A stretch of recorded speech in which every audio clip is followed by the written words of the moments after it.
दहेज, समाज क्या कहेगा। हमें तो आपकी बच्ची पसंद आ गई है। हमारे लड़के की कद काठी के हिसाब से देखे तो दोनों की जोड़ी बहुत अच्छी लगेगी। जैसा आप सही समझे।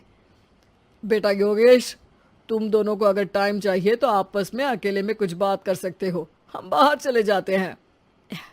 जी पिताजी, जैसा आप कहें। योगेश और सविता को अकेले वक्त देकर सब वहां से चले जाते हैं। चाय कैसी लगी? चाय भी अच्छी लगी और आप भी। सच में? हाँ, मैंने तो फोटो देख के ही हाँ बोल दिया था। मुझे भी आप अच्छे लगे। आपको कुछ पूछना हो तो पूछ लीजिए, जैसे खाना बनाना आता है या नहीं, घर के क्या क्या काम कर लेती हूँ, वगैरह वगैरह। वो तो मेरी माँ आपकी माता जी से पूछ ही लेंगी। वो मेरा डिपार्टमेंट नहीं है। इधर योगेश और सविता जिंदगी भर का साथ जोड़ने की बात कर रहे थे। उधर सविता के पापा योगेश के पिताजी के सामने हाथ जोड़ के खड़े थे। देखिए, हमारा बेटा पढ़ा लिखा है, अच्छी नौकरी करता है। उसमें जितना पैसा लगा है कम से कम उतना तो मिलना चाहिए ना। 10 लाख से कम में तो नहीं हो पाएगा। बेटी हमारी बहुत होनहार है और 7 लाख भी तो कम नहीं होते हैं ना जी। अगर आप हमारी बेटी को शादी के बाद काम करने देंगे तो 3 लाख तो 6 महीने में ही कमा लेगी। हमारे घर में ये सब नहीं होता। औरतें घर संभालती हैं और आदमी बाहर के काम। जरा मेरी बात तो समझिए। एक कार देने के बाद 10 लाख रुपए नगद देने में हमारी कमर टूट जाएगी। और इसके अलावा टीवी फ्रिज तो देना ही पड़ेगा। शादी की तैयारियां, मेहमानों की पूछ परख, बारातियों का स्वागत। बेटी की शादी में बाप पर बहुत दबाव होता है जी। देखिए, हमारा बेटा कोई दुकान में रखी चीज नहीं है जिसके ऊपर हम भाव ताव कर सके और आप उसे कम दाम में खरीद लेंगे। 10 लाख से एक भी रुपया कम नहीं होगा। ठीक है, जैसा आप कहे जी, पर आधा पैसा अभी और आधा कन्यादान के वक्त दे देंगे। अरे, इसमें भी किश्त मांग रहे हैं आप? हमने तो सोचा था कि अच्छा परिवार होगा आपका। अच्छा ही परिवार है देवनाथ जी, पर पैसों की थोड़ी तंगी है ना, वरना सब ठीक ही है हमारे परिवार में जी। देवनाथ वहां से अपने बेटे योगेश को लेकर चले जाते हैं और कुंडली मिलवाई जाती है। 36 में से 32 गुण मिलते हैं। जल्दी शादी का मुहूर्त भी निकल आता है। अब कन्या को बुलाइए। आओ बेटी, यहाँ बैठो, योगेश की बाई और।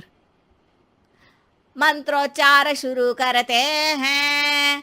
मंगलम भगवान विष्णु मंगलम गरुड़ध्वजा मंगलम। सविता के पापा सविता और योगेश के बीच में जाकर बैठ जाते हैं। बेटी, तेरी माँ को यहाँ बैठना था, पर तेरी विदाई नहीं देखना चाहती होगी शायद, इसीलिए पहले ही चली गई। बाबा, हंसी खुशी का माहौल है, रोने का समय तो विदाई के वक्त होता है ना, तब ये इमोशनल अत्याचार कर लेना। अभी तो मुस्कुराइए, कैमरा आसपास ही है। तभी पीछे योगेश के पिताजी आ जाते हैं।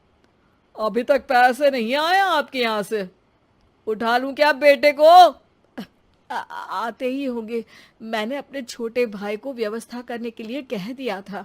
अरे तो जल्दी कराइए ना, वरना देर हो जाएगी। समझ रहे हो ना आप? योगेश और सविता दोनों एक दूसरे की तरफ देखते हैं। सविता चाहती है कि योगेश कुछ बोले, पर योगेश अपना मुंह दूसरी तरफ फेर लेता है। पापा, कितने पैसे की बात की है आपने? अरे बेटी, तुझे इससे क्या मतलब? मेरी डील की है ना, तो मुझे तो पता ही होना चाहिए। कन्यादान की विधि शुरू करेंगे। तभी योगेश के पिता वापस वहां आ जाते हैं। पैसे देते हैं या बेटे को उठवा लूं? मैं आपके हाथ जोड़ता हूँ जी, थोड़ा सा इंतजार कर लीजिए। देवनाथ वहां से चले जाते हैं। तुम अपने पिताजी से कुछ कहते क्यों नहीं? उनके सामने कोई आवाज नहीं उठाता।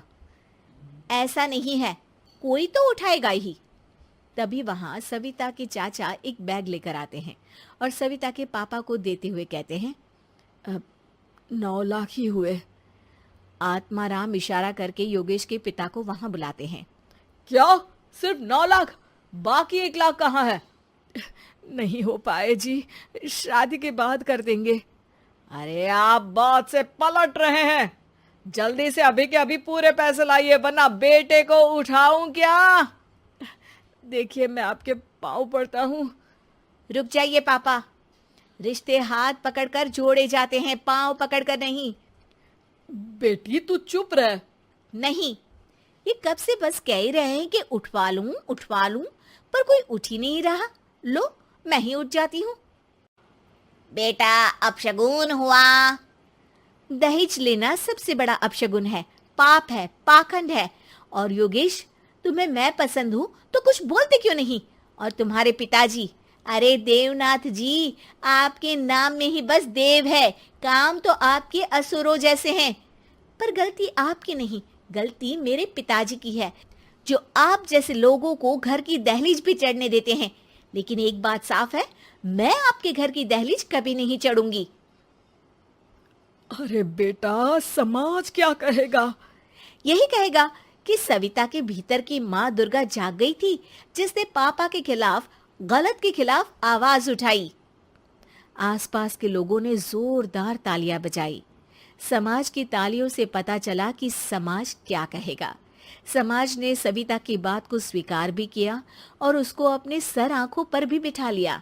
सविता के पिता में हिम्मत जागी और उन्होंने कहा, देवनाथ जी, आप कह रहे थे ना बेटे को उठा लूं क्या?